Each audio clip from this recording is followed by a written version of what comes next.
Simon Hoare, the Conservative MP, has said, "I just hope if someone thought it in good taste to make a joke at the expense of a medical condition of my wife, I'd get up and lamp him."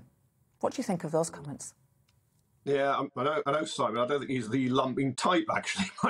You kind of understand what he means with the emotional level, because, of course, she is Jada Pinkett Smith, suffering from alopecia, so she's losing her hair. So you crop it close. It's not just a fashion statement; it's something you're doing because you want to avoid showing that it's falling out.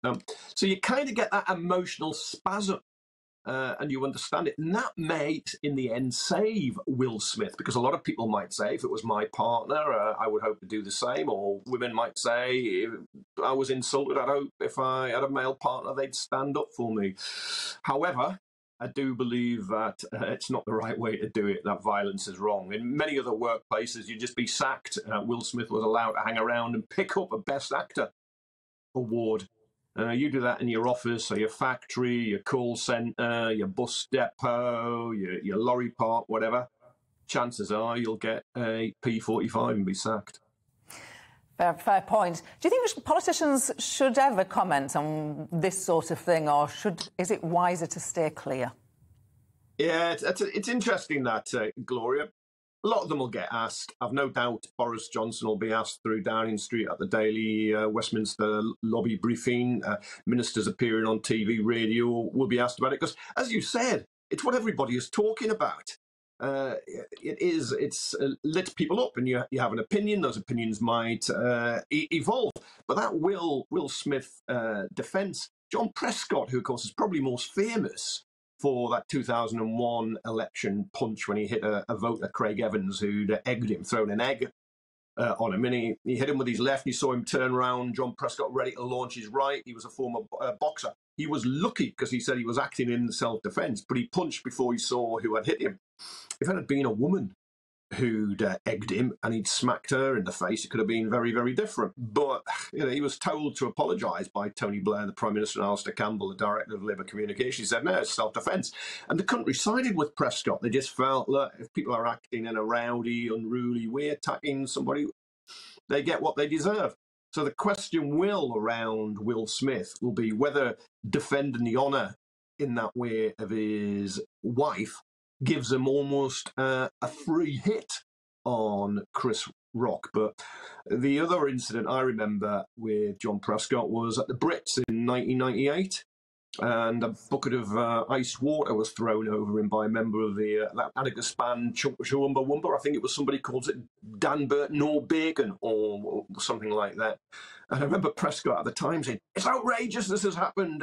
My wife Pauline was there, and other women folk. They shouldn't have to put up with this." And he was an old-fashioned guy like that, Prescott, and people liked him for it. And it's probably the closest political parallel I could see to what happened at the Oscars last night.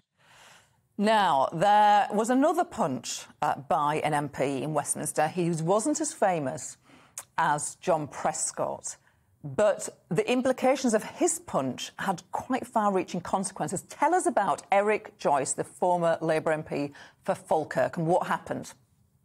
Yeah, it wasn't just a punch, it was punches and possibly a headbutt as well, with as many as 6 people, MPs, and I think it was a Tory councillor. They're all in the Strangers Bar in the House of Commons. And Eric Joyce was a former former major in the army. He was a bit of an explosive character with a short fuse.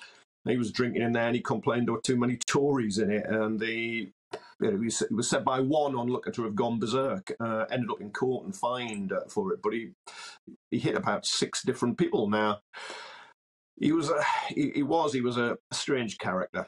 But anyway, it led to a series of events in which he stood down. I think Labour would have dropped him at the next election in Falkirk, which at the time was a safe Labour seat. And it's kind of called the butterfly effect. Did a series of events that, from that punch-up in the Strangers Bar, changed British politics, because he steps down. So unite back Carrie Murphy, a candidate who later went to work for Jeremy Corbyn as their replacement. She is a very good organiser, gets a lot of people signed up.